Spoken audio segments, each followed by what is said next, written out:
It's the Pete Sousa Show. Sports, Pete. Nobody tells our stories better than our clients. The difference is stark. I was rear-ended at a stop.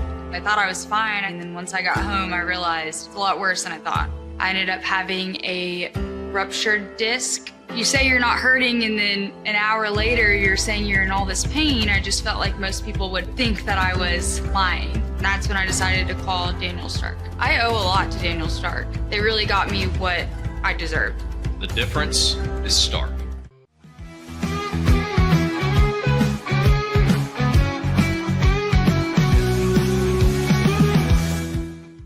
We definitely love our relationship and love Extraco. It's been an amazing experience. They made the PPP process easier. They were reaching out to me saying, what can I do to help you?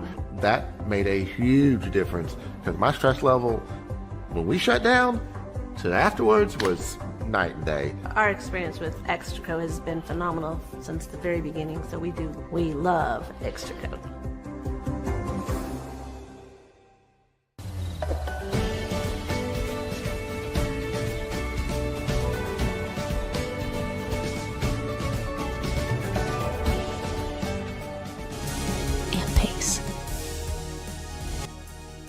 With Ease US, make studio quality voiceovers for your videos online in over 149 languages and dialects. Never been easier to create professional grade videos and voiceovers. Try it today at easeus.com. That's EASEUS.com.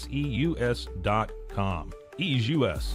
Hi, I'm Mitch, the co-founder of Cake, a sexual health and wellness company designed for today and designed for you. Yes, you. The entire product line can be found at hellocake.com, and it's also available in every Walmart near you.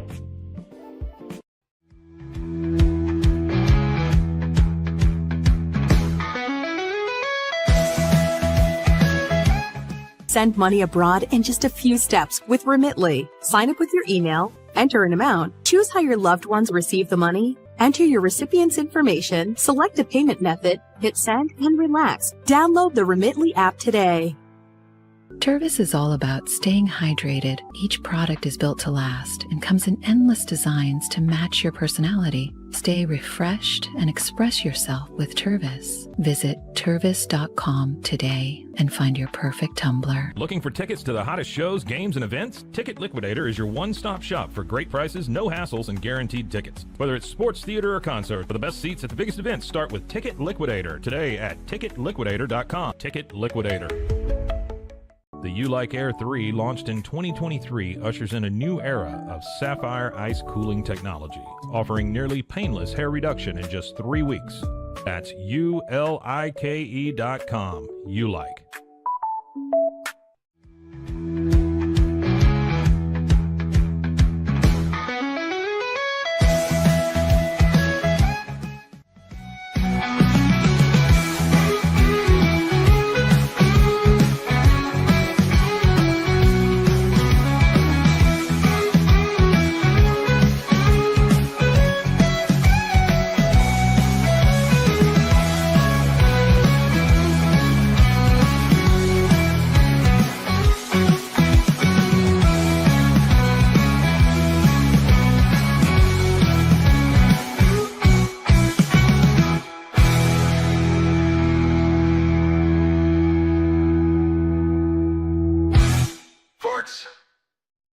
It is the Pete Sousa Show. We are live here down in Central Texas, 21st floor of the Alico building.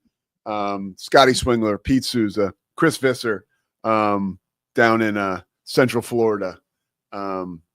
He's getting ready. You know, he probably took a trip to Disney World yesterday. He's back home now, just kind of settling back in because we know he likes to have fun down there. And we got Spencer Tillman today, and we got Greg Wrubell from BYU. So we're talking a lot of college football.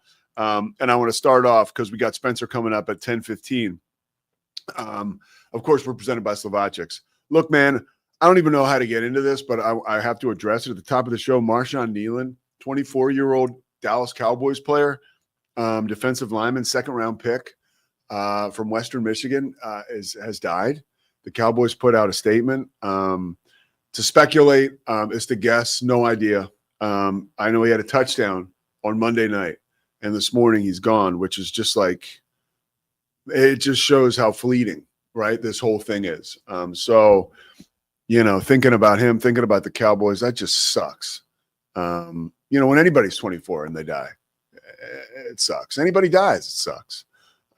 So if we learn anything more, I know Scotty reached out to Mosley, obviously our Cowboys insider, Matt Mosley. If we learn anything more, we will share it with you. But, you know, it's just awful. I know his mom passed away right before he got drafted suddenly, and he wore her ashes around his neck for at least after he got drafted. But just a terrible situation. Terrible. So we move through that, right? And as best we can, try to switch topics. There really is no way, but we're going to talk about Alex Rodriguez, right? And we're going to try to lighten things up here. So HBO, Alex versus A-Rod, that is the documentary, okay? It comes out, I think it's out today, and I'm looking forward to checking it out. There's no way I won't watch it. It's got like your usual suspects, right? Like Jeter's in there. You got Mike Francesa talking about A-Rod, which is like, I'm all in on that, right?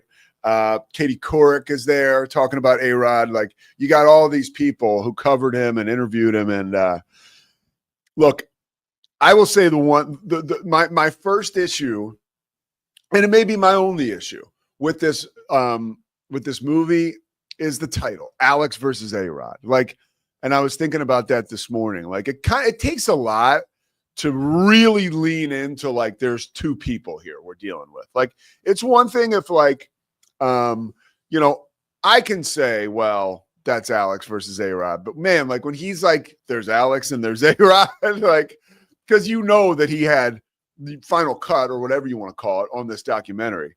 And I just think that's a lot. Like, so basically, I know how this is going already because I know A-Rod long enough, or I've followed him just like you guys have.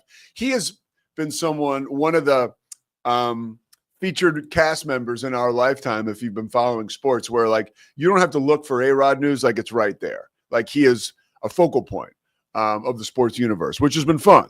But when you have like, okay, I'm A-Rod, okay, I'm Alex, as Mike Hamilton steps in and gives us the finger. It's like, really, like, Alex Rodriguez took steroids. That's it. Like, I don't want to hear that A-Rod's a killer, so A-Rod took steroids, and that Alex is the guy we deal with now. Because, look, you want to talk about navigating quite the turn. He's, like, very likable on television. I don't think he's a bad dude. I think he got wealthy really early in life, is now to the point where he's super famous. I mean, he went through a point where he was doing so much stuff to his face, he looked like Liberace for a little bit there. And it seems like that's kind of tailed off. And, you know, that was during like the J-Lo phase. And like, look, A-Rod is like as big a star as we've had in sports in my lifetime. Like, as far as red carpet and a guy who just rocks it on the baseball field or in whatever his chosen sport is. He is a guy that's like, you just stop traffic for A-Rod. But I was thinking about like Dion in primetime. Like, that's another one, like with the different names, like two names, Lawrence Taylor and LT. That's like a real one, because like LT might kill you, you know, and other, you know, and LT leaned into that one, but it's like, it's okay. That's like Mike Tyson and Iron Mike, or Mike Tyson and the baddest man on the planet. Like, A-Rod and Alex is more like Beyonce and Sasha Fierce. Like, it's not like so much to me that it's like scary or intimidating. It seems more like kind of comical. So that's what I thought about that, but I can't wait to see that. I really can't. And I know he's one of Scotty's like all-time favorite players. So Scotty's excited to watch it. He had a lunchbox. Scotty, you had an A-Rod lunchbox? Yeah. All right, you don't have to go on camera, but you did. No, I'm doing it. You can't ask me a question and tell me not to get on camera. How much? Everybody wants to see the face. How much, like, were you really invested in A-Rod? Yeah, brother. So my grandfather, who I miss every day. That's interesting. Okay. They lived in Plano. Okay. When I was a kid. Oh, yeah, and so one of the things we did about twice a summer, 3 times a summer, was my grandfather would take my dad and I, and then my little brother when he came along, to a Texas Rangers ball game. Like, that was one of our things. So I grew up watching, like, the first lineup I vividly remember was Ivan Rodriguez, Pudge, who's for my money, the best catcher to ever do it. Juan Gonzalez, Rafael Palmeiro, right there in the heart of the lineup. And I still remember. Wow, we're talking steroid era. Yeah, brother. And I still remember. There's a reason I called out Ivan Rodriguez as the great in that group, and it was because of what he did behind the plate, right? Yeah, he was amazing. But the guy, I remember I was in first or second grade. We could look up the date if we really cared. But when the Rangers made the move to acquire A-Rod. Yeah. And I remember, this is, Pete, when I fell in love with sports media, when I fell in love with baseball, because as a first or second grader, I was reading in the newspaper, right, the articles of speculation about where A-Rod could slot into the lineup. Was it going to be between Pudge and Juan Gonzalez, or before or after Palmeiro, and what's it going to be like having him at shortstop? I read all of these pieces, dude. And so then for the 3 years he was with the Rangers, and remember, he won the MVP on like the worst team in baseball one of those years with the Rangers, I think in 2002, 3. And dude, I had the lunchbox of A-Rod in his Rangers uniform, I think fielding a ball. Did they ever have a good team when he was there? No, they were horrible. They were horrible. Whole time. That era of Texas Rangers baseball is defined by, you had like 4 of the greatest power hitters in the league, even in the steroid era. Like, Rangers had a top 5 hitting roster every single season, but couldn't get a good pitcher anywhere, starting, bullpen, anywhere to save their life, and ended up going sub 500 every year, despite the fact they'd score 9 runs a game. That was how that era of. But as a kid, like, I'm watching A-Rod and Pudge and Juan Gonzalez hit home runs every time I'm at the stadium. So that must have been amazing. So I texted you this morning. A-Rod did something for me when he was playing for the Rangers that nobody else ever did. Yeah. I cried the day we traded him to the Yankees. I had very mixed feelings when he finally won that World Series with the Yankees, you know. So did I. And then all the stuff that's come out afterward about him but as a first and second grader, dude, when he came to my team, and at the time, you could argue he was Barry Bonds was doing his thing, but like, I would have argued at the time as a second grader, he was the best player in baseball. And I still argue you would have had a great argument. I still argue he's one of the best to ever do it. Yeah. You know, I was energized by Alex Rodriguez in Arlington. Yeah, Alex Rodriguez was amazing. Just a legend, man. Yeah, that was good. Sorry, there's my romantic speech for the day. By the way, did you have a person with an alter ego? Yeah, I almost feel mean because it's either like people I know personally or so I'll just say like Bruce Wayne and Batman is the best. It's a fictional. That's a fictional character. But you know, that's kind of where it's 2 people and 1 person, and that's kind of the ultimate. Yeah. You know, okay. All right. Archetype. And so, and we'll just keep this segment going, and then you let me know when Spencer's here, okay? And we'll bring him on. Would you like that, Scotty? You like that? Okay, I got a thumbs up. So we got Spencer Tillman coming up. We'll talk with Spencer about what he's doing, but it's pretty cool. It's pretty deep, and it's actually a great service that he is providing, and it's a great opportunity for young college athletes, and ultimately will be for their parents and their support group. But Spencer will tell us more about that. And of course, we're going to talk to him about college football and the college football playoff rankings. He has a game, San Jose State and Air Force this week for Fox. So we'll talk to Spencer in a little bit, but moving forward, there's another thing. I mean, we mentioned that horrible news about Marshawn Nealon, and, you know, we can talk about Quinnen Williams being acquired by the Cowboys. And there was something about that frustrated me, and I just kind of want to get this off my chest. Like, I saw a lot of people were coming down on the Cowboys and Jerry Jones, and Bill Simmons was one of them specifically. Who Bill Simmons is like another A-Rod, but like way more important in my life. Like, Bill Simmons is, I mean, he's a complete legend. He's so accessible now, and he's so kind of. People love to mess with him, right, and take shots at him. But like what Bill Simmons has done is like he transformed the game. Now that I got that out of the way, because I don't want to be talking crap about Bill Simmons, but I'm about to. Like when he reacts to the Cowboys trade, right, for Quinnen Williams, and he freaks out about how it's effing bonkers, and then he's got this. I don't know who the guy was, and I'm sure he's very accomplished and he's very good at his job. Truly, because you're not going to be a part of the Ringer family if you suck. This guy Or maybe he was just a guest. I don't know. But he was like yesing Bill Simmons. So the two of them were living in this like echo chamber. He's like, the Cowboys trade sucked. Why are they giving up these draft picks? And then you have, okay, you have the response like, oh, well, you know, the Cowboys are, or the guy who was in his echo chamber with him was also taking a big crap on Jerry Jones and the Cowboys. Here's my quick thought on that before we get to Spencer Tillman, because we're not going to make him wait.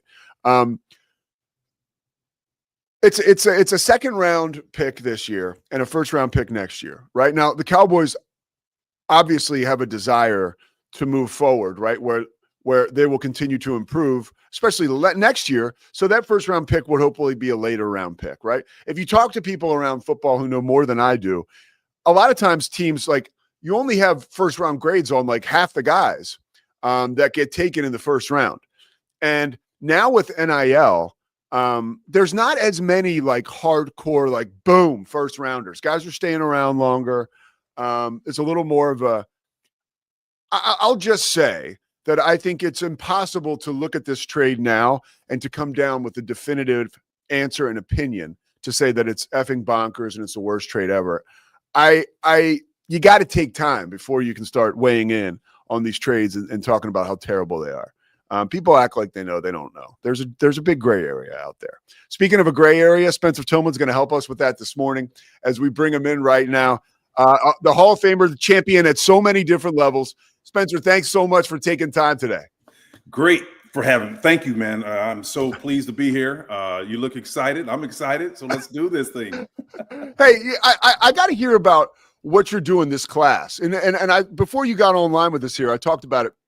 It really is more of a service that you're providing that you feel as though college football needs. Now, you played for Barry Switzer in the mid 80s, where there was like, what was happening to you guys was probably wrong. It was just wrong. It was just wrong, right? Like the money that student athletes were generating and the fact that every time there was some kind of cash flow there, that there was a major penalty and a major consequence. And now today, some people may feel like we overshot the mark, right? Yeah. Where are we right now, Spencer, in your opinion, as to serving these student athletes the way that we should and providing them with proper compensation and, to your point, experience and a spiritual fitness that we're giving these young people? Pete, you've been around the game a long time. Got a lot of respect for you and what you're about, man. So I think you know that at Oklahoma, our reputation was one where we're not going to be longing for much. We invented NIL before it came to be a real thing, right? So, you know, look, the bottom line is I think it was kind of ironic, but at the same time, it was kind of serendipitous that I was there at Oklahoma in 1984 when Andy Coates, who was the lead attorney on the case in Regents versus the NCAA, that actually sued for the right to broadcast their own television shows. So at that point, the NCAA was kind of controlling everything, right? And they decided who was going to be on TV.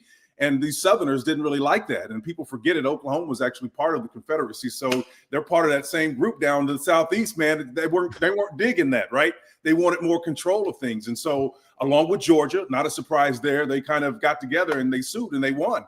And, you know, I don't think there's ever been a time in the history of college football where they've ever been compliance with Sherman antitrust law, which actually was enacted in 1890. So it's never been in compliance. I think it's just that football is so much woven into the fiber of who we are, Pete, that we've never questioned it. And it's such a significant thing. But that doesn't excuse the fact or give you the right to abridge the rights of people just because it's burnt into our culture and it's who we are. And the courts finally decided that this last year within the calendar year. But for the better part of 117 years, it was that way, to your point. And I think the bottom line is we've got to come up and now we've got to deal with what is being posited as chaos. And I don't think it's chaos. I think it's just part of a natural progress of a kind of like a three-legged stool. Two of those legs are really developed. That would be the institutions themselves and then the television piece, which you and I are part of. And then you've got the student producers, what I call them. I don't call them student athletes, but those student producers are the ones that are generating the revenue. And they are the ones that are in this kind of 5-year cycle, right, Pete? Where they're in it for 5 years, they're out of it in 4 in terms of eligibility. And then there's a new fresh crop coming in there. Well, you got legacies going on. Guys, 30 years, Sankey and all of those guys that are running the SEC and, just Tony Petitti now, Big Ten. I worked with him at CBS. Those guys can stay in place for 30, 40, 50 years. And the system churns these guys out. So that's the long kind of full-throated response there, but I'll be brief in the next responses. But man, it's a big topic, man, and it deserves a lot more attention than we can give it here today. No, and what you're doing, can you talk to me a little bit about the spiritual malady that is, or the spirituality and the experience that you talked about that is lacking? I'm super curious about that. I don't want to give all the answers of the course away, but I do want to figure this out a little bit with you. Well, it's interesting that you kind of honed in on that, because I do believe this is a spiritual issue. It is one where if you can consciously understand every aspect of American life, where people are presenting a talent, a gift, and they're remunerated as a result of it, we usually position them as deserving of some remuneration, some income for a result. Only in this notion of amateurism were we able to create a construct and make people feel guilty for receiving something for producing billions of dollars. I mean, that's totally antithetical to the way that America works, right? But how did it happen? Well, I'm telling you, it's got to be a little bit of sleight of hand, or it's a moral issue. And that's where the spiritual piece come in, because, I was raised by a missionary, and we used to be taught that we don't fight against flesh and blood. We fight against principalities and spirits of the air. And in essence, just the zeitgeist of the times, whether it's pride, hubris, excessive pride, whatever it is that's out there that's gripping the culture, that's what you're really warring against. And so it's futile to attack people per se. You have to attack the essence of it. And I think it is a spiritual one. And I listen to a lot of political commentary guys, and we kind of sprinkle a little bit of that stuff in there too, because I don't think, Pete, you can really attack it from one discipline. It crosses over so many disciplines that constitutes life in America and in the world, indeed, by extension, that we live in, that you have to have a multidisciplinary approach to solve this problem. And so that's what the course is trying to do. So ultimately, like what was your, in a perfect world, what do you see it accomplishing with athletes as far as they move into after that 5 years, right? Because Brett Yormark, the Big 12 is still there, but these athletes are matriculating now into real life. How does this help them? Well, how this helps them, it's not just about football. That's how it helps them. I mean, the structural things that we talk about, Pete, can be applied to any discipline in life. Let's say, for example, the way I look at it, it's kind of like a doctor. I just came back from my annual appointment. Of course, my things are good, right? So I go in there, and when the doctor starts asking me questions, if there are any issues, I'm going to give him some symptoms, right? And then he or she is going to sit there and listen to me. And what they're doing, Pete, is they're analyzing what I'm saying, not through some kind of randomness of, emotional feelings. It's 14, 15, 20 years or more of education of their understanding of the body's systems and how they are responsible for producing outcomes. In other words, if I have numbness, it's probably neurological. If there's some kind of blood pressure issue, it's probably circulatory or dealing with my heart. There are 11 systems that govern the body, and those doctors know what each one of those systems do in terms of their symptoms and how they present. And so eventually, if they get it right, they're going to do what? They're going to practice medicine. They're going to go through the process of saying, okay, this is probably what it is. Let's try this, and they may give you some medication or whatever it is. That's all we're doing here.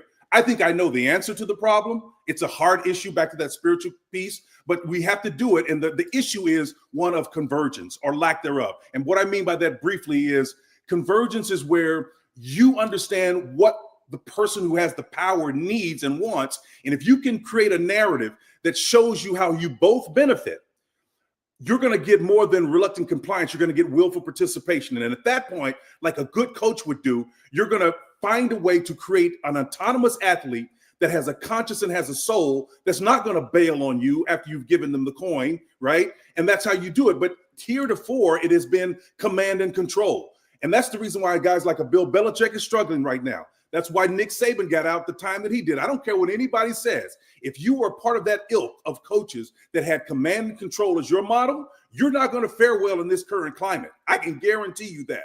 Because now those kids have mobility, they have power, they have influence and authority.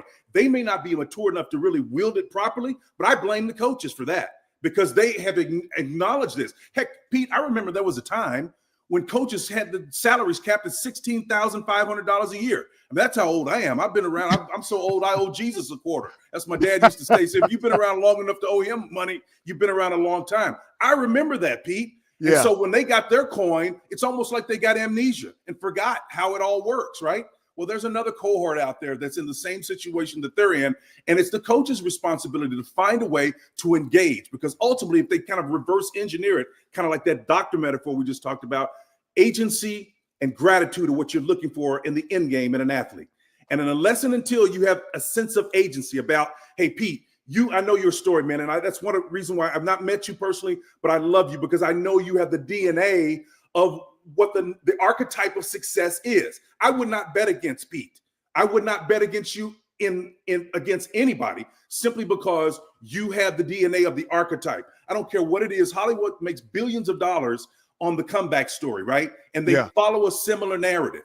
And that hero's journey is what you have planted that seed. And again, back to my mother, God bless her soul, she used to tell us that when God plants a seed, he creates nature. And when that seed comes up, and once it's planted, it really has no choice in the equation after that. If the sun hits it, it kisses it and it nurtures it and it's dirt, it's over it. The seed has to come up. That's what it was designed to do.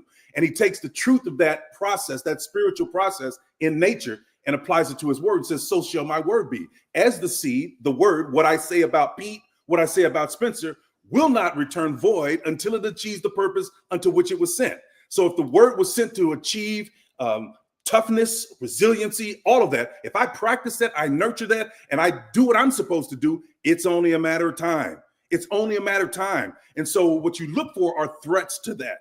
And that's what I've done with this course. I identify the threats to what we know will happen if we just do X, Y, and Z.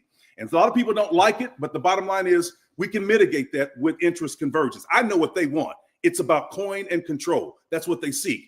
My course is going to teach them how to have a measure of a controlled outcome, but they've got to share the coin. That's the ultimate deal. I love it. I love it. And thank you, Spencer, for the kind words. For coming from you, that means a ton. And now every weekend you go to these college cities, or whether you're working in a studio, and you have to transition to diving into the game, and you make that transition seem so seamless, right? You make it look very easy.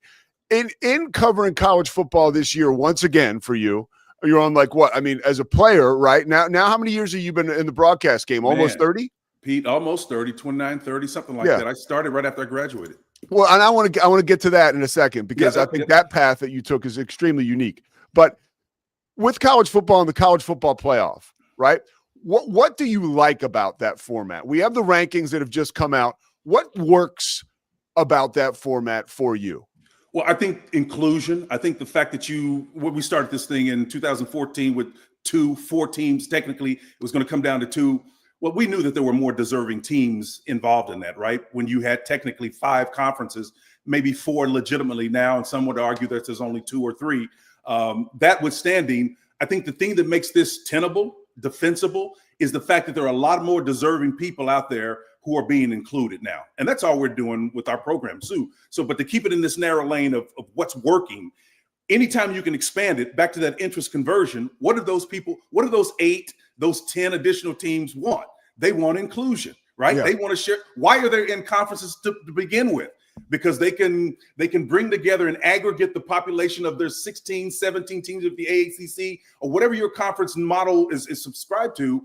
They're going to take the collective eyeballs that constitute that cohort of teams and the regional area, then go to a network and say, hey, we're going to deliver you these teams. We're going to package this thing, and you're going to bring your TV trucks, and you're going to make pretty pictures, and we're going to tell stories, right, and make a lot of money. Well, that each one of those has some value, right? And each conference is being paid commensurate with what that value is. So the more teams that is part of that works to me, and I'm all for that. And listen, I'm not for just the athletes themselves getting piles of money dumped on them. I believe there needs to be some support of the non-revenue generating sports. I'm not one of these blind guys that say, look, it's all or nothing. It's not a zero-sum proposition to me, because last time I checked, the prefrontal cortex in a young man's mind doesn't really mature until they're about 26, right? Yeah. So the dumb things that they would do with that kind of money in their hands right now, we see it already happening. Tennessee lost a really good quarterback who probably should have stayed put where he was before the season got going, because some people advised him to do otherwise. And that was a bad move. And so we know, compounded, there are a lot of bad moves being made. But that's neither here nor there. That still doesn't absolve anybody from having the right to prevent them from having that opportunity. They just need to buttress that with some education for how to deal with those resources. And we've got solutions for that. Well, when you talked about, some people call it chaos. You kind of say it's sort of like growing pains, right? Like we're watching this change before us, and it's uncomfortable for a lot of people. It's uncomfortable for me just because I don't like my conference is changing, but we have to adapt, right? We have to. What is the future, Spencer? Like 15 years from now, where are we at with this? Well, Pete, here's what I would recommend we do first, and I'll get to the antidote in a minute. I would recommend that everybody go out and buy a little book. It's a really thin book. It's called Who Moved My Cheese? It's by a guy named Spencer Johnson, MD.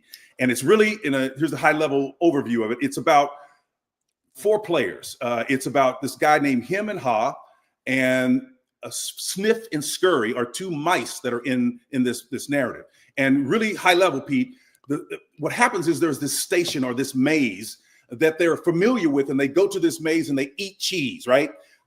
One day, just out of nowhere, the cheese is gone.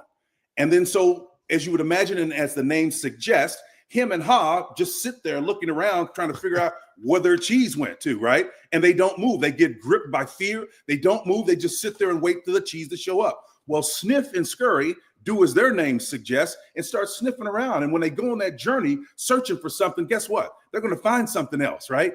And they do it. And it's really about how to manage change. And so that book, that narrative, I think is really applicable here in this situation. And so I think the back half of your question was, so what needs to happen as we move forward? Well, people need to sniff and scurry. They need to look around and move from that cheese station that was there to figure out other ways. And I'm speaking specifically to coaches right now. I'm saying, coaches, you need to wake up, because instead of screaming chaos, instead of screaming lack of loyalty, that's not the issue. Command and control is replaced by emotional intelligence. You have to be able to create that sense of agency, and then what will follow necessarily is gratitude. When I went to the University of Oklahoma, forget about the renegade impression and image that Barry Switzer had. Let me tell you something. Barry Switzer, to me, I'd jump off the ledge for him. People ask me, what do I think about him? I compared him to the Apostle Paul. I said he was all things to all men, that he may win some to Oklahoma football. And everybody laughs at that, right? I said, I love him because the guy is nakedly truth about who he is, loyal. He showed up at my mother's funeral, showed up at my dad's funeral, calls me in the middle of the night sometimes, just said, just want you to know I love you. And it makes me emotional, Pete, when I think about that, because he's got the DNA of what would win. He would win in any era because he understands the hearts of men and people in general. And irrespective of what people have said about the vagabond and all that stuff that may be part of his lore and his history, no one is more loyal and committed and understands the human condition than Barry Switzer. That's why he was so successful for the period of time he was there. And Barry would succeed today. He kind of reminds me, it's, and I don't even want to say a poor man's Barry Switzer, because this is a knock on him, but I see what Joey Maguire is doing right now. Yeah. Like the same type of personality, charisma, connecting with guys on a deeper level. I think what he's done already at Texas Tech, getting those guys, that wealth of talent, to play together and be cohesive, right?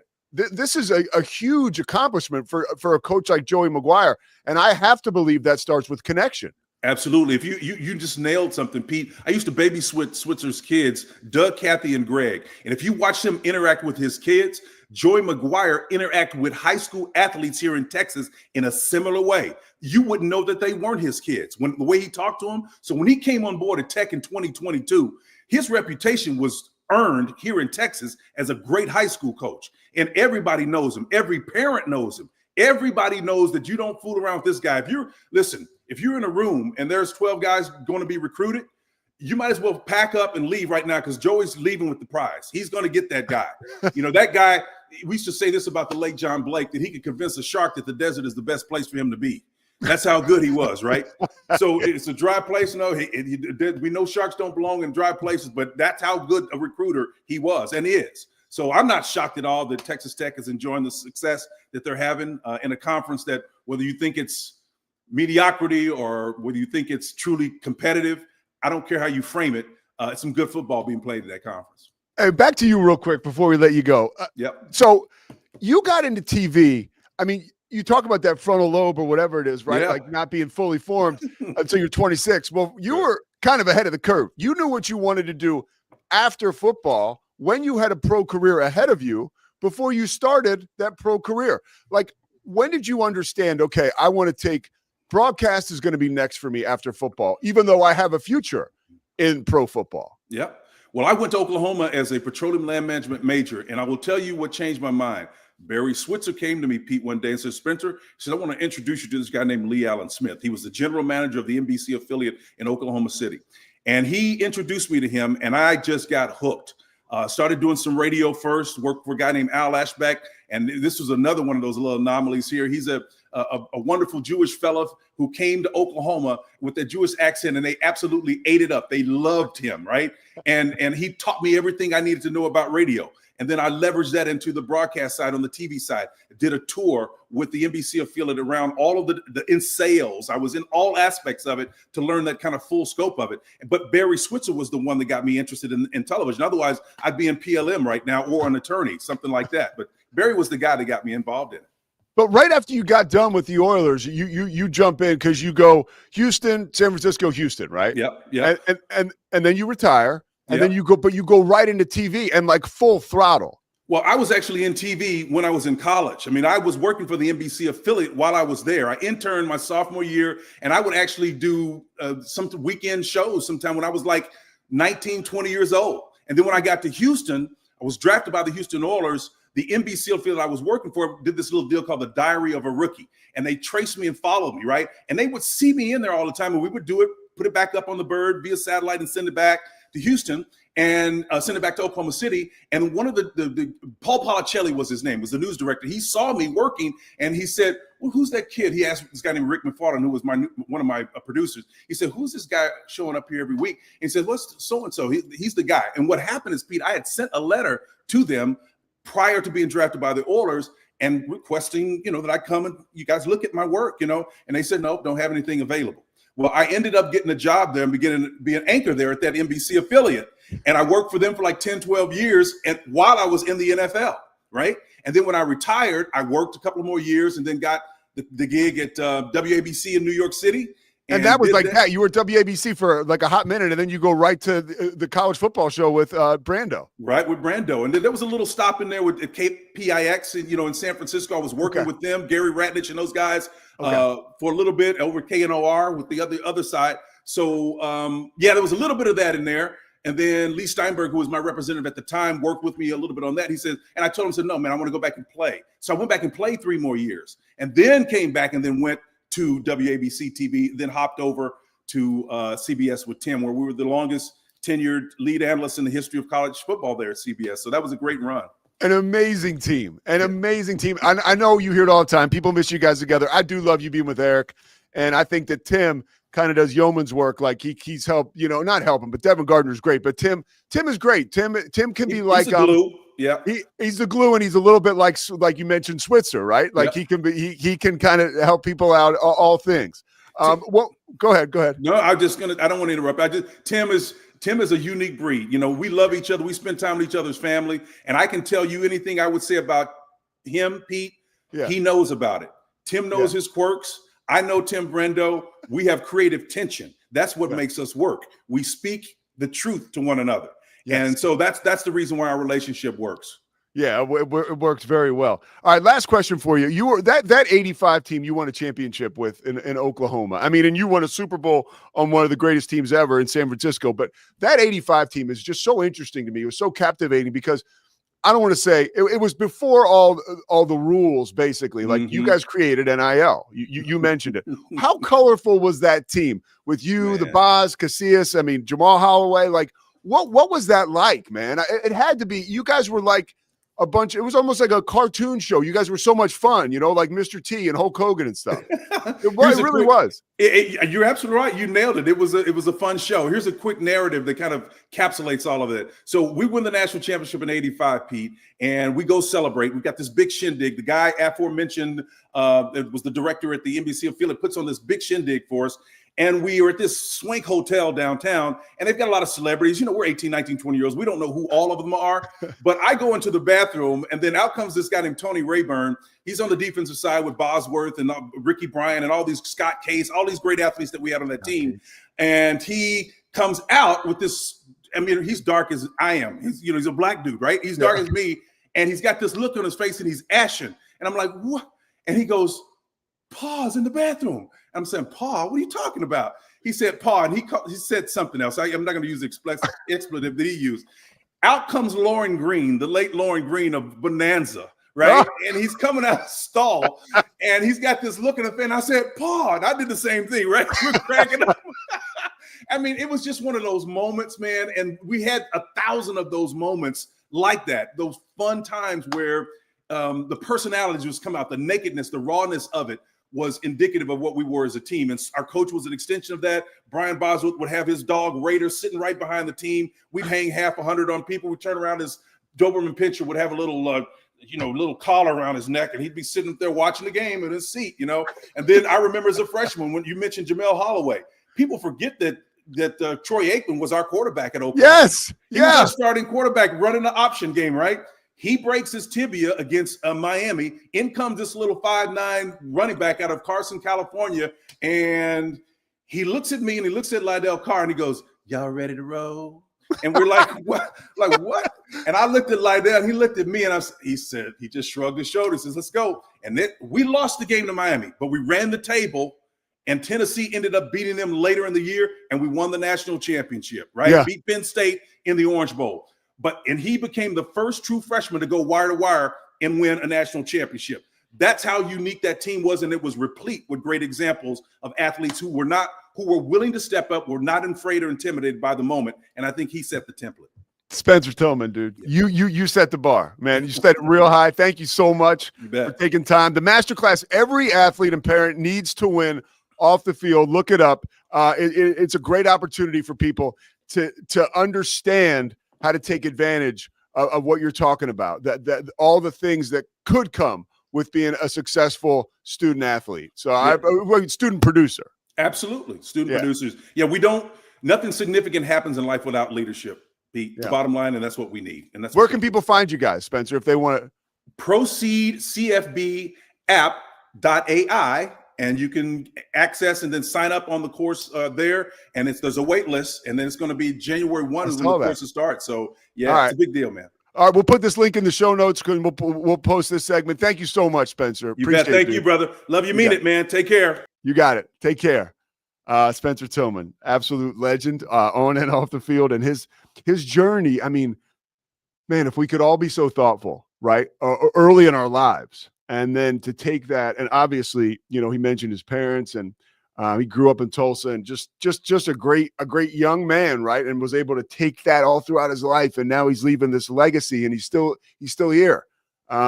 Really amazing dude. So appreciate him taking the time. We will step aside. We're going to talk with Greg Wrubell from BYU. Get you set for Texas Tech BYU. We are presented by Slovacics. We'll step aside, like I said. I'll say step aside again. We'll be right back. Thanks, Scotty.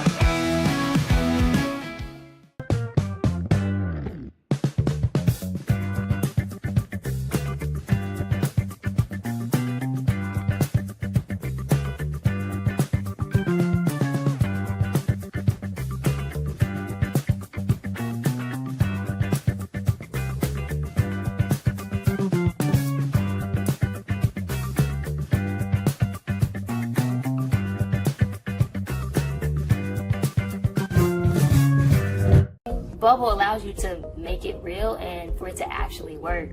So I feel like Bubble bridges that gap and being able to give people the opportunity to make their ideas come to life really quickly too. I love that I can sit down and build something the way that I think it should be built and have the control over it. Bubble turns ideas into fully scalable apps. Try Bubble today.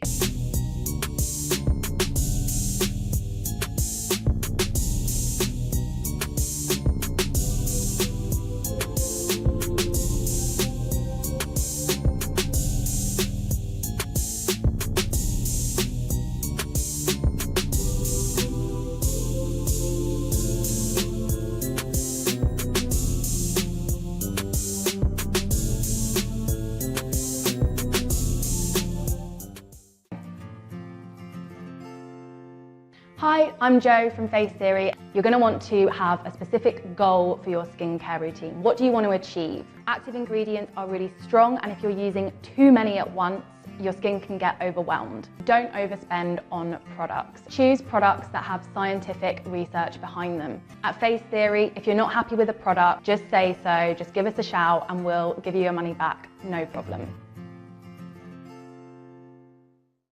I know you're gonna love this Kodak Dot Plus printer. You guys just connect it to your smartphone and then you're gonna use the Kodak Photo Print app. It's going to print you a 4x6 photo. I am just in awe. I love how these turned out. Also, the printer comes with a free cartridge of 10 photo sheets. I can assure you, you are going to love this printer as much as my family has. You guys have to check it out for yourself. Streamline event and appointment booking with Amelia's sleek, modern, and fully customizable booking forms. Tailor the colors, fonts, and design to match your brand and seamlessly integrate with your WordPress website. Whether it's for events or appointments, Amelia makes booking simple, stylish, and perfectly aligned with your business. Enhance your booking experience today at WPAmelia.com. That's WPAMELIA.com. Amelia. When you learn a language with Babbel, you start a journey that takes you further and further. Anytime and anywhere you wish. It's easy and fun. Broadens your horizons and keeps your brain fit. A journey into new thoughts, new cultures, new adventures. So what are you waiting for? Start your journey with Babbel now. Go to babbel.com or download the app. BadCreditLoans.com is a pioneering service provider that has carved a reputation in the financial industry for its dedication to helping individuals with bad credit secure loans. By making timely repayments, borrowers can gradually repair their credit history, thereby increasing their chances of securing better loan terms in the future. BadCreditLoans.com serves as a beacon of hope for those with bad credit. Simple, fast, and reliable loan application process. And its commitment to responsible borrowing makes it a trusted partner in the journey towards financial. Serving Central Texas since 1889, TFNB Your Bank for Life takes pride in being more than a bank.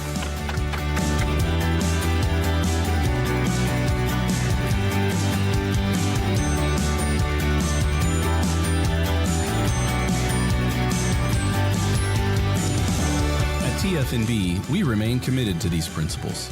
If you value them too, come join us. TFNB, Your Bank for Life. Football is back, and Underdog is the best place to make picks and win money all season long. Playing on Underdog is easy. Just pick whether your favorite players will go higher or lower on stats like touchdowns, receiving yards, interceptions, and more.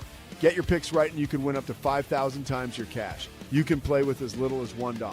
Download the app today and sign up with promo code Sousa to score $50 in bonus funds when you play your first $5. That's promo code Sousa. That's SOUSA. Millions of fans have already won billions making picks on Underdog. Will you be next? Underdog. Make picks. Win money. Must be 18 plus, 19 plus in Alabama and Nebraska, 19 plus in Colorado for some games, 21 plus in Arizona, Massachusetts, and Virginia, and present in a state where Underdog Fantasy operates. Terms apply. See assets.underdogfantasy.com/web/play-and-get-terms_DFS_.html for details. Offer not valid in Maryland, Michigan, Ohio, and Pennsylvania. Concerned with your play? Call 1-800-GAMBLER or visit www.ncpgambling.org. In New York, call the 24/7 HOPE line at 1-877-8-HOPE-NY or text HOPE-NY. That's 467-369. I always forget I have to add you to the screen. So Yeah. Let's go. Let's go. Hey, That was amazing. Man, Underdog, not just something we talk about, something that I play just about every day. Here are my college football picks for the weekend. And the first game that I picked is actually tonight. So you need to stay locked in here. And if you want to make these picks with me, maybe win yourself some money, here you go. Tonight, Owen McCown. UTSA came alive last week against Tulane. Jeff Traylor might be auditioning for one of these big Power 4 jobs opening up. I've got Owen McCown, legacy quarterback there, if you know that last name, with higher than 1.5 passing touchdowns tonight in a huge game at USF. Yes. Huge game in that Group of 5 level. Fernando Mendoza, you see the shirt. I use football. Scotty, your mic again is off. Oh, my God. Is there something I can do? No. That's the legendary Chris Visser, taking time out of his busy morning. Chris Visser. Right? After he delivers Spencer Tillman and an amazing segment. Listen, I was actively looking up breaking news here. That's okay. Owen McCown with higher than 1.5 tonight. Fernando Mendoza higher than 1.5 passing touchdowns at Penn State. Listen, here's what we've seen from IU. They play all the way through the fourth quarter, and they're going to run up the score on people. So give me 2 or more passing touchdowns for Fernando. Bear Bachmeier's worst rushing game in the past 5 weeks was 42 yards. So, yes, give me higher than 34.5 rushing yards for the kid against Texas Tech in the huge game at 11 a.m. Saturday. And then Josh Hoover's worst passing game in the last 5 weeks was for 231 yards. So, against Iowa State in a game TCU needs to score to win, give me Josh Hoover with higher than 229.5 passing yards. I did the flex picks. If I get 3 of these, I win money. You can join us at Underdog. Use that promo code Sousa. Okay. For all the bonus cash. We've got breaking news here that we need to let me get to this, Scotty. This sucks. And this is from our buddy Calvin Watkins, who's joined the show before, of the Dallas Morning News. I'm just going to read you the whole article because I don't want to get anything. I just want to get it right.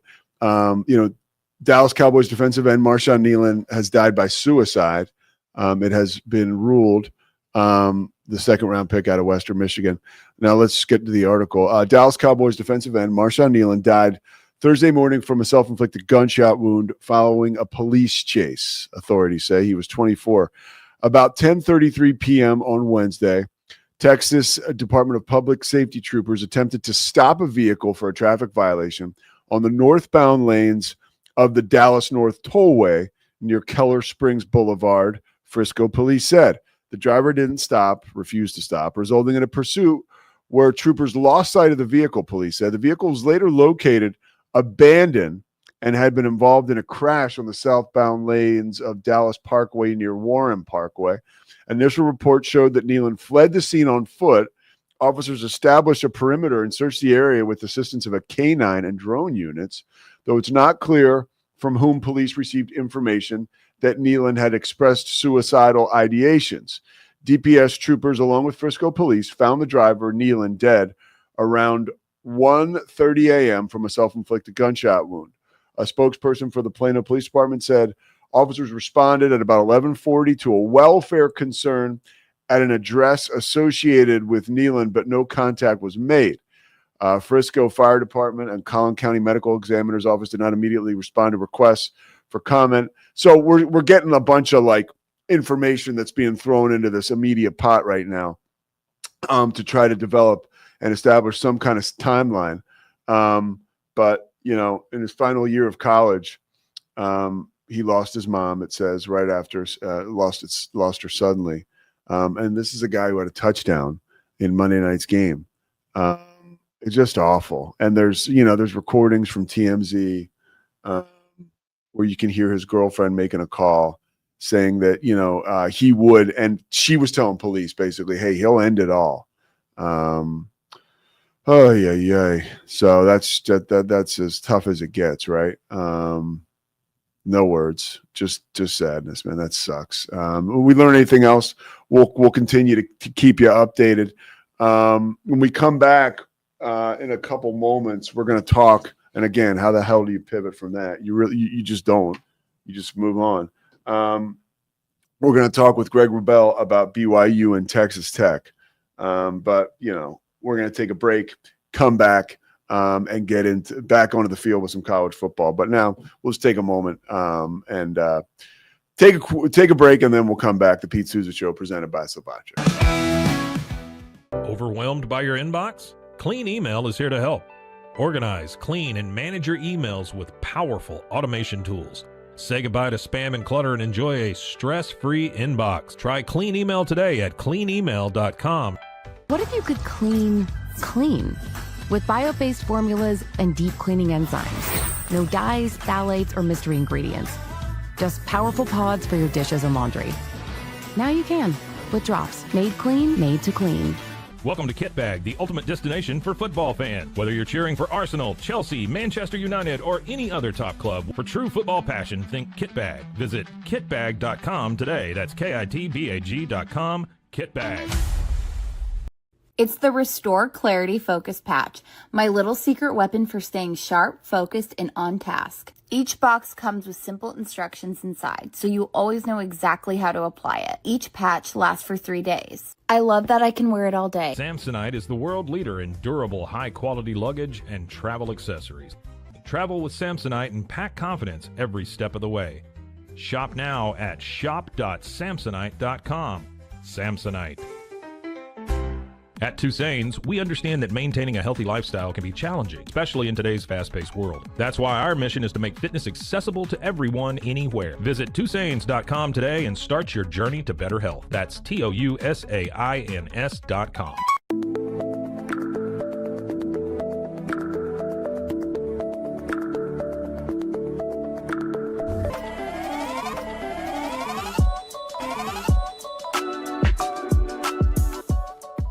A house is a property, but we live in homes. Home sweet home. Homes where the heart is. We aim to deliver the best home buying and selling experience so you can spend less time real estating and more time living. Unlock a world of convenience with Mullybox, your one-stop solution for personalized subscription boxes delivered right to your door. Each box is tailored to your taste. Mullybox.com. That's MULLYBOX.com. Better sleep, inspired by nature. Your back, hips, and shoulders will fall into perfect alignment in any position, meaning that you get deeper, more comfortable rest. Visit ecoterrabeds.com. It's the Pete Sousa Show. Sports. Welcome to Market XLS, your all-in-one Excel solution for investors. Designed as an enterprise-grade platform, Market XLS caters to investment managers, secure and efficient investment management and research. Book your free demo. Everybody at Ecolife really has a passion and a real interest in helping people feel well. How much further can we go to get you feeling even better? It is a complete partnership between the two of us.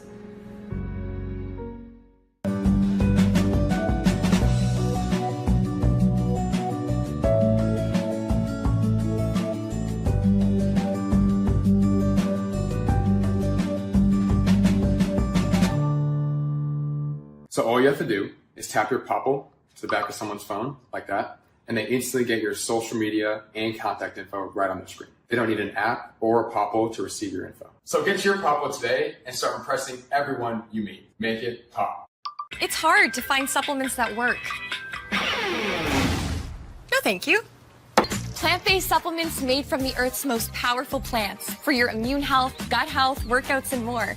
Find out more at auraorganic.com. Stability.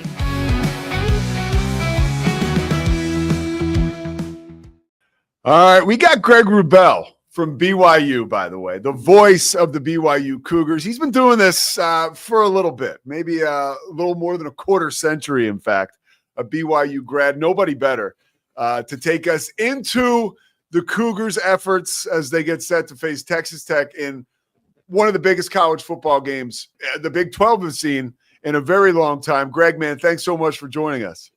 It's a pleasure, Pete. How are you? Dude, I'm doing good, man. And I'm pumped to talk to you because you not only have a front row seat, but you also have a lot of access behind the scenes. And the question I have for you and this team as they've grown over the course of the year, you know, what has become the strong suit for Kalani Sitake's team in 2025 that's allowed them to get better and clear just about every hurdle that has been presented?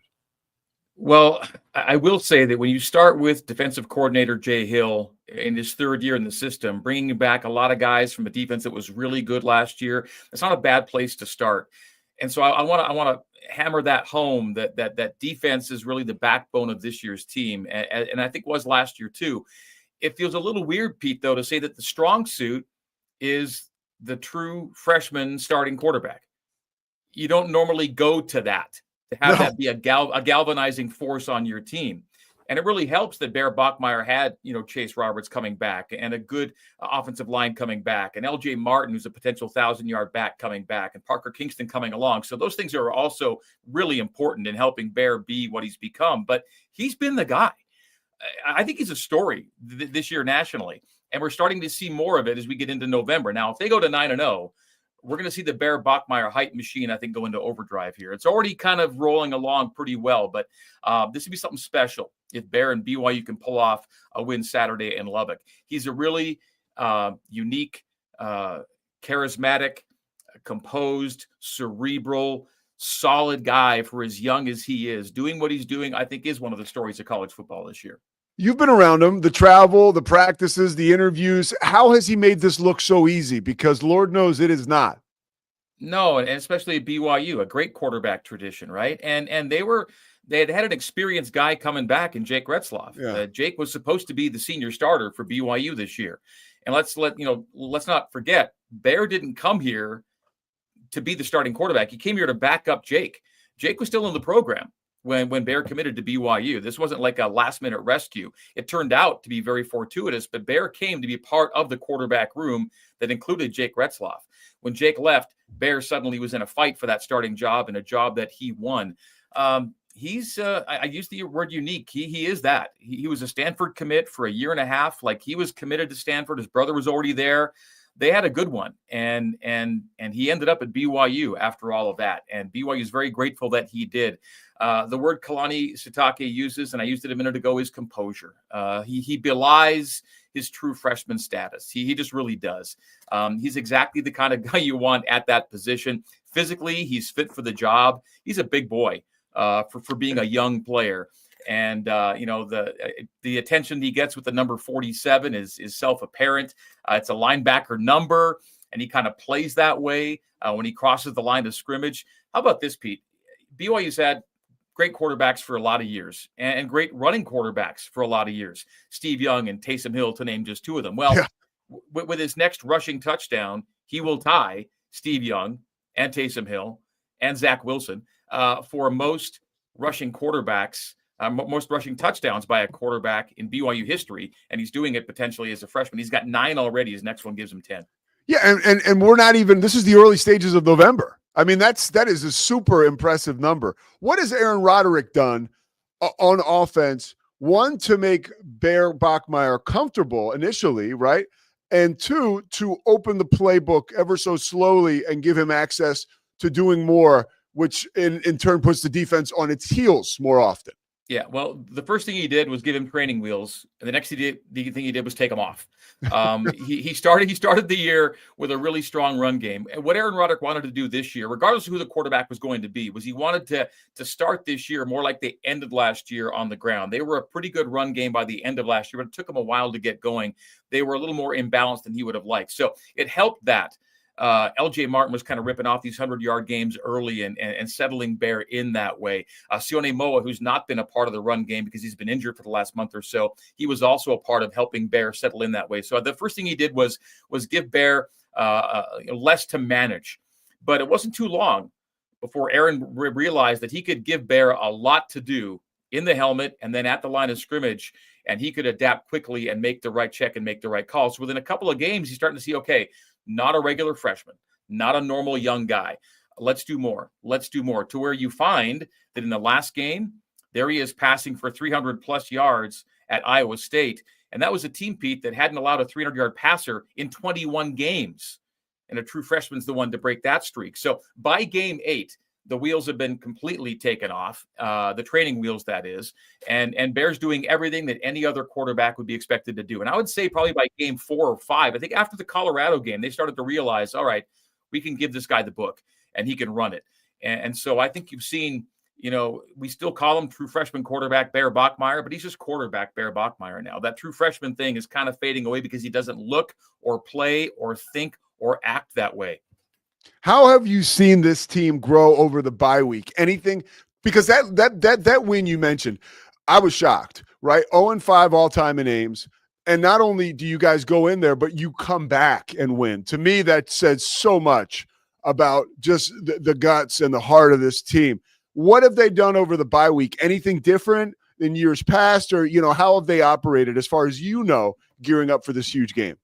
Yeah, well, on the note you just mentioned, Rocco Becht has kind of made his name as a fourth quarter quarterback, right? And a comeback quarterback. And BYU kind of flipped the script on Rocco and the Cyclones that game. They finished the game, Pete, on a 31-3 run. Wow. On Ames home field. That's not easily done against a Matt Campbell team. That said, what happened in that game was they took a couple of pretty significant knocks. And so I think the most important thing that the bye week did for BYU was give it a rest and recuperation at the exact right time. LJ Martin left that game pretty early. He scored a rushing touchdown and didn't have all but a handful of carries before he was gone for the day. And I think what's happened is over that week that BYU had off is they had the same kind of gap that allowed Jack Kelly to get better after getting hurt before the Arizona game. He missed the Arizona game, came back and was ready for Utah and was an important part of that win.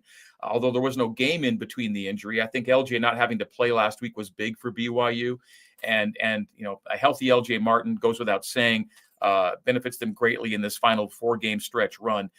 I think the other question the other note I have off your question, what do they do differently? We're going to find out, because last year BYU was in the same spot they're in right now.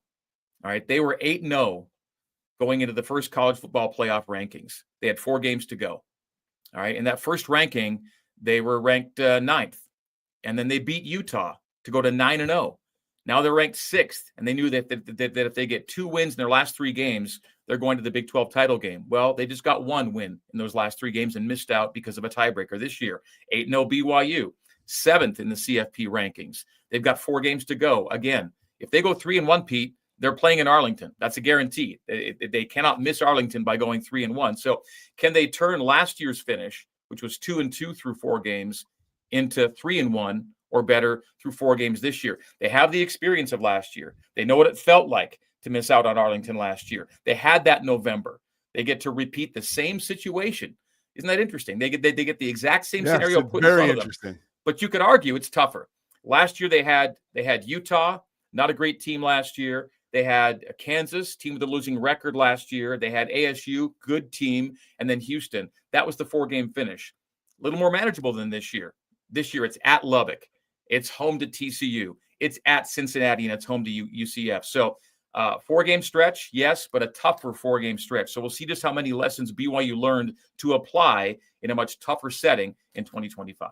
Greg Wrubell, this is great stuff. A couple more for you before I let you get on your busy day. When you look at matchups, we started this off and we were talking about the BYU defense. What did they have to do to sort of slow down that Texas Tech tempo, that once they find a rhythm, right, and if they can keep Bear Morton upright, this is a very dangerous offense. So what's the Jay Hill strategy against a team like this? Well, I mean, I hate to be so traditional and kind of cliche on this, but they are looking at this to be a run the ball, stop the run game. And the reason I think it makes more it's more emphatic this week is because we are talking about the number 1 rush defense in the country. So what does running the ball look like against the number 1 rush defense in the country? Could 100 yards be enough? Possibly, just enough to keep BYU balanced, I think is what BYU is looking for. I think K-State ran for $126 in the last game, and that was the season high allowed by Texas Tech. Yeah. I think if BYU puts itself over the 100 mark, they're going to get themselves, I think 100, 300, and they've got a really good shot to win. 100 rush and 300 pass. I think possession time will be important. I think this factor matters as much as any. Field position. Texas Tech comes into the game with the second best average starting field position in the country on offense. But BYU's no slouch. The Cougars are top 25 in both average starting field position offensively and defensively. I think BYU's challenge is keep Texas Tech to some longer fields. That's where I think they can challenge Texas Tech. If you give them their average starting field position, 35, 36-yard line, I think BYU expects it to be a tougher day. And I'll also go to what the importance of the first quarter means this Saturday. It's Texas Tech's best quarter, and it's BYU's worst quarter defensively. Now, that's all relative. BYU's allowed only 40-plus points in the first quarter, but it is the quarter in which you get to BYU most. And so if it's a first quarter for Texas Tech, BYU's been behind the 8 ball a couple of times, including at Iowa State. They've come back from early deficits, but you don't want to roll that dice too often. And there's this, though. BYU has won 35 consecutive games when the Cougs score first. So just get out on top means a lot for Kalani's team. So if they can flip that first quarter script a bit, maybe play with a first quarter lead, maybe that bodes well for BYU. Who's been the unsung hero of this team this year? If you could point your finger at 1 or 2 guys. I like Logan Lutui and Bodie Schoonover as kind of under talked about defensive linemen for BYU, because I think the D line's been a big part of BYU's success. I'm gonna do more than just one. I'm sorry. I'm gonna go with the corners. Evan Johnson and Therian Alexander. Yes. Those guys have been tough to challenge. I mean, maybe historically you might think, BYU susceptible on the edges. Evan Johnson is one of the best corners in the country when targeted relative to pass efficiency. He's been outstanding. And Tanner Wall is kind of the lockdown safety in that back end. He's as good a dude as there is a player on this team. And I tried to name everybody but the obvious guys on defense, which are Glasgow and Kelly, because they get all the pub, but they wouldn't be anywhere without those two guys for sure. And I'm always going to want to shout out the offensive line because as great as Bear has been and as good as LJ's been in that backfield, giving time for Bear to throw to guys like Chase Roberts and Parker Kingston, I really do think that the O-line has been a strength for BYU. Not just 5, but 6 and 7 guys that have rotated to give BYU one of the better, more balanced offenses in the country. I blew that. You asked for one. I gave you 11. That's great. Hey, but that's kind of what I was looking for because I want to know who, the supporting actors are in this and the offensive line. There'll be a featured player, right, on Saturday because Texas Tech is so good and quick up front that O-line is going to have to play great. I got a question for you about Coach Sitake. You've been doing this for BYU, I mentioned, for a long time. What about Kalani Sitake's culture this season is really shining through that you're able to take note of and say, wow, because even last year, a team that was predicted to finish towards the bottom of the Big 12 starts off 9-0. I mean, what Coach Sitake is doing is special, but particularly this year, what is unique about this culture? And I almost kind of have to hold off because I think Kalani has really set it up to a situation where let's see how this thing finishes. I don't think he thinks the team finished right last year. And so how does the team finish this year will kind of show ultimately what kind of culture was different from last year. Because I think what's consistent, Pete, are the words hungry and humble. All right. They're hungry, but they're humble. They're trying to stay grounded, but they're playing with the motivation that any great team needs. I think we need to wait a little bit still to see what was really, really different. But the signs are there that it could be a different finish than last year. If you can get 3-1 in these last 4 games, you're a really, really good football team. Going to Lubbock speaks for itself. TCU is always a challenge. Cincinnati is a 1-loss team in the Big 12, and then you hope to take care of business against UCF, and maybe that's kind of a coronation day. But let's really see, because Kalani is really focusing on we didn't finish right. Let's change that this time around. And it's a tough task. It's a tall hill to climb. These are tough teams, as I just talked about. But I think consistency in theme are those 2 words, hungry and humble. And then you got to go to the man himself, Pete. I mean, they're kind of a reflection of who Kalani is, right? And I love talking about the fact that Kalani is a different guy in that other coaches go out of their way to talk him up as a person. Yeah. And as someone that they want to spend time with, someone that they idealize, someone they would like their players to play for. Like you get a lot of these consistent themes. Sometimes when a coach is asked about a certain guy, he'll give him a few plaudits, and they're well earned and sincere and genuine, certainly. But I find that coaches kind of go out of their way a little bit to go, now this guy Kalani, what a great dude, what a good guy, and you get that sense too, and yet it's all super genuine. And when he first got the job almost 10 years ago, he made a crack about wanting to be the Polynesian Wrubell, Wrubell Edwards. And of course, Wrubell was his coach, right? And how cool is it that, Wrubell's last game as BYU head coach was Kalani's last game as a BYU player. That was his guy. And without trying to be like Wrubell, he is like Wrubell because there's love and there's warmth and there's care for family and there's affability and there's humor. There's a soft competitive edge that I think comes out more with Kalani than Wrubell. Kalani's a dancer and a hugger and a celebrator, and Wrubell was less like that. But there's a lot of common ties between these 2 great men, and I think BYU's so blessed to have had Wrubell kind of set the table for a generation of players who've become coaches, guys like Kalani Sitake, who now get to come back. And Kalani always says, Pete, I was a BYU fan before I was a BYU player, before I was a BYU coach. And how great to have that guy as the head of your program. Yeah, I mean, there's so much gratitude that is just you can gushing from BYU fans, and it's you understand why. And it is interesting. The one thing you say about Satake is like, I feel like every coach considers him like their best friend. He's that kind of guy that like everybody feels like he's their best friend, you know? And it's like, and that's just who he is. It's not intentional on his part. He's that cool a dude and connects with people like that. Yeah, you go to the Big 12 media days, for example, right? Yeah. And when coaches pass coaches, it's a handshake, it's a clap on the back, it's a how you doing. Kalani, it's a hug and it's a stick around, let's talk. Yeah. You know, it's one of those kind of things. And again, it's not contrived, it's just who the guy is. And when he tells you he loves you, when he sees you every time he sees you, you believe it, you know it, you feel it. And me personally, you know, I have this very small role in this whole big machine here. But I feel it every time. I feel super fortunate that I get to go to work and have that guy be a part of my routine.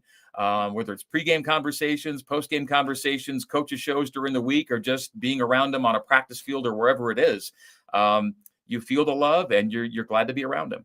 Yeah, Coach McGuire, to what you're saying, we talked to Joey McGuire yesterday for that show Inside the 12, and the first thing when you mention this game and you ask him about how he's getting ready, he's first of all, Kalani's my dude. You know, he just goes into this whole like, and I'm like, okay, which is, you know, that's understood that's kind of how it is. All right, last question. How the heck are you doing? You got a basketball team that everybody's talking about, a football team that everybody's talking about. You can't be two places at once, but at the same time, you kind of have to be. Like, how is it going for you? Yeah, we try to make everything fit. I was in Vegas Monday night, of course, for the season opener for BYU and Villanova at T-Mobile Arena. I will have to miss Saturday. Basketball plays Holy Cross at home on Saturday night, and I'll still be wrapping up in Lubbock, so I won't be able to get back for that game. But it is the season where you're crisscrossing quite a bit. It's the most wonderful time of year. Basketball's going, football's going. I got to shout out the BYU women's soccer team. They're playing for the Big 12 championship. I saw that, Saturday night in Waco. They beat Baylor after beating TCU, the regular season champions. So Jen Rockwood's soccer team is rolling, and they're going to be back in the NCAA tournament. So I'll probably be calling an NCAA soccer game next Friday night on the eve of the TCU football game. So yeah, it'll be a basketball game on Tuesday, a coach's show on Wednesday, a soccer game on Friday, and a football game on Saturday. Let's go. It's that time of year, and these weeks are common in November.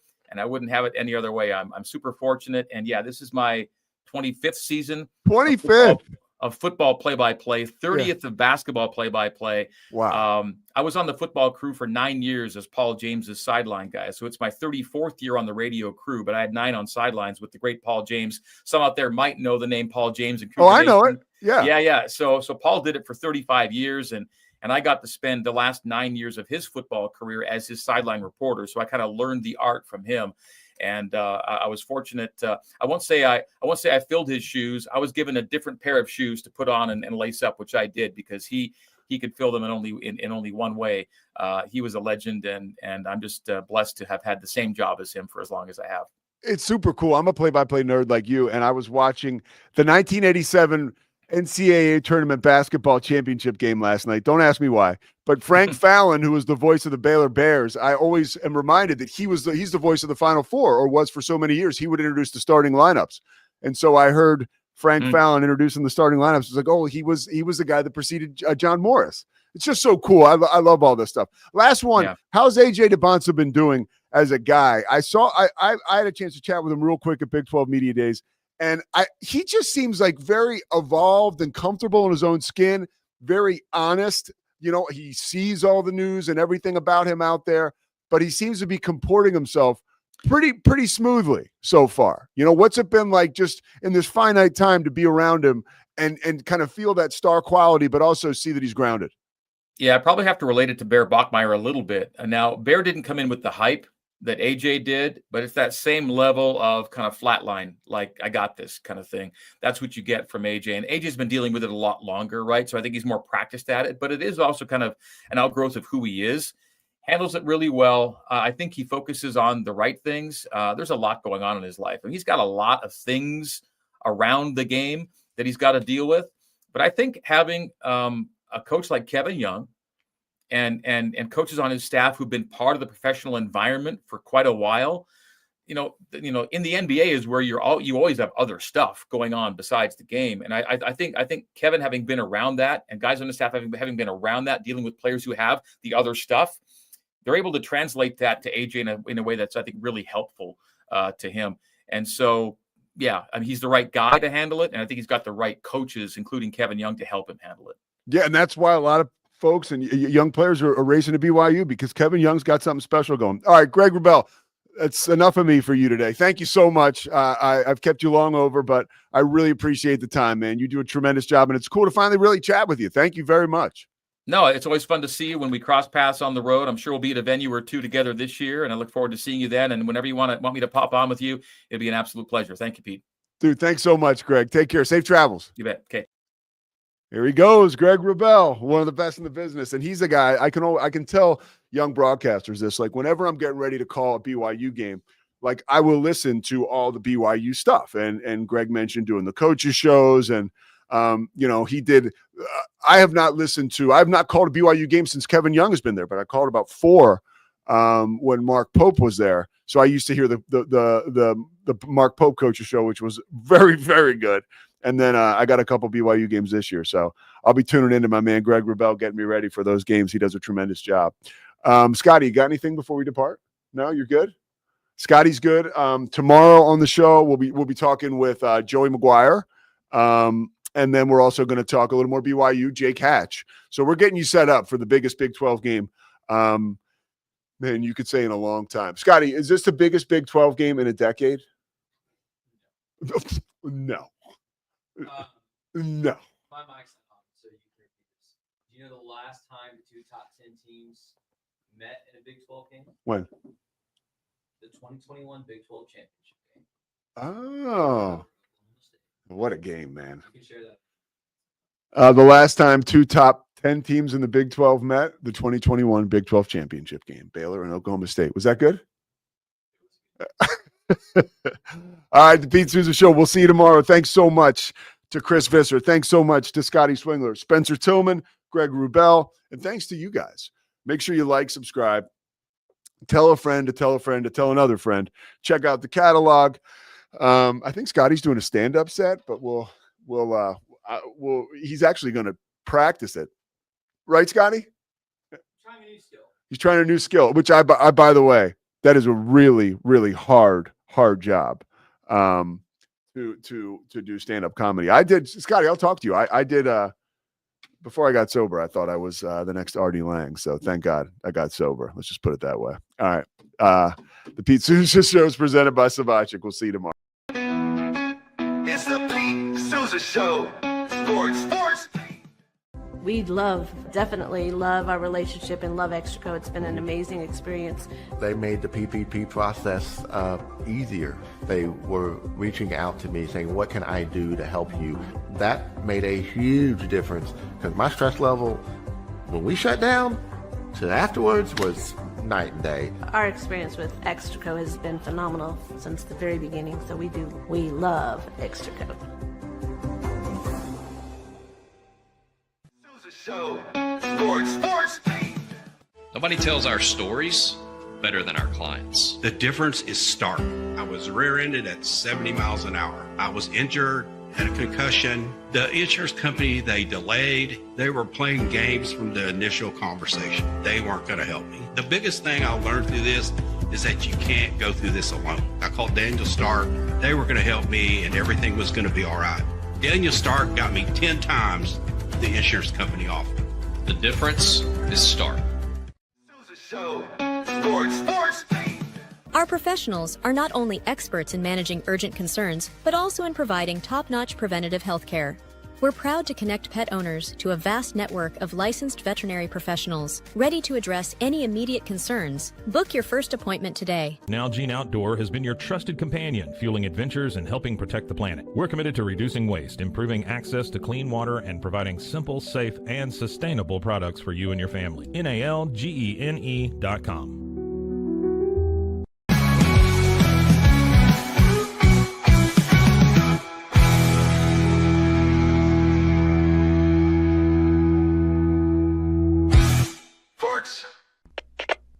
We are Rogue Media Sports.